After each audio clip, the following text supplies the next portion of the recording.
What's going on, everybody? Thanks for tuning in. My name is Chase. This is That Sounds Terrible.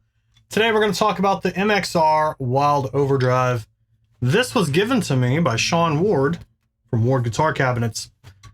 So backstory is Sean bought one of these, and I guess it stopped working, so he bought another one. And he was like, you know what? Hey, man, I got an extra pedal. If you're good with fixing things, you can have it. So he sent it out. I plugged it up and it worked completely fine. So I'm like, hey, look, did you send me the right pedal? Did you send me the broken one the working one by mistake? And he tested out the one he had and it worked fine as well. So we don't really know what happened. So maybe something was loose and during shipment, it fixed it or something, who knows? But it's been working fine for me ever since.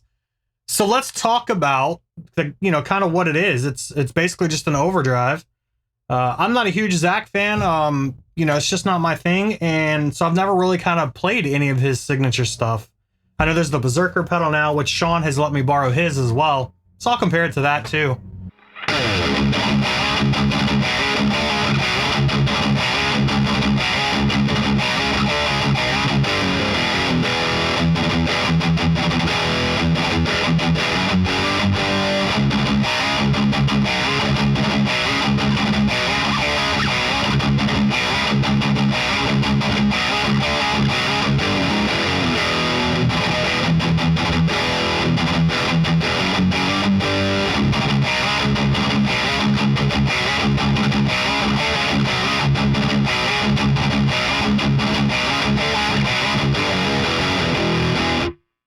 All right, so it's an overdrive pedal, and basically we're just gonna take this. We're gonna put this in front of my Marshall JCM 900. Today I'm gonna be using my Ibanez V-Blade. It's from 2007. The short limited run they had of these guitars. It's such an incredible guitar. It's high gloss, which I'm not a huge fan of, but you guys can kind of see, everything on it. We have the Dark Moon NYC pickups in here. We have the Nemesis in the bridge and the Death Valley in the neck. Shark tooth inlays. It's just a stunning guitar. It's a 5-piece neck. It's a neck through. Mahogany and maple on... No, I'm sorry. Walnut and maple on the neck. And mahogany for the body, if I remember correctly. But it's just a phenomenal guitar. I've had this for several years now. I got mine in 2008, in February of 2008. So it was right there about the time the lawsuit had kicked in and they were no longer allowed to sell those. But anyways, phenomenal guitar. So the guitar is going into the pedal. The pedal is going into the JCM 900. I've got the I don't care if you like it mod installed in it. So a lot of people have been saying they don't like the 900s and they don't like the way it sounds when I use it. And I don't care. I enjoy the amp. It works great for me, so it is what it is. We're going into the Mojo Tone ISO cab. We have my wonderful Jensen Raptor 100 and the Jensen Nighthawk 75. Both of those are installed. Mic'd up with 2 Shure SM57s. You guys are going to get the unprocessed audio. And that's kind of about it. Let's get into it, shall we?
All right, man, let's talk about kind of my final thoughts, right? So we did some playthroughs. You got to hear a little, a couple of riffs and whatnot. Overall, this is a really cool pedal. I like how the tone knob, when it's all the way down, it seems to be transparent. You're not boosting anything, but you're not cutting anything either. At least that's the perception I'm getting. Now, there's very low output on this. So to me, when the pedal was at about 1, 2 o'clock, it seemed to be at unity with the amp.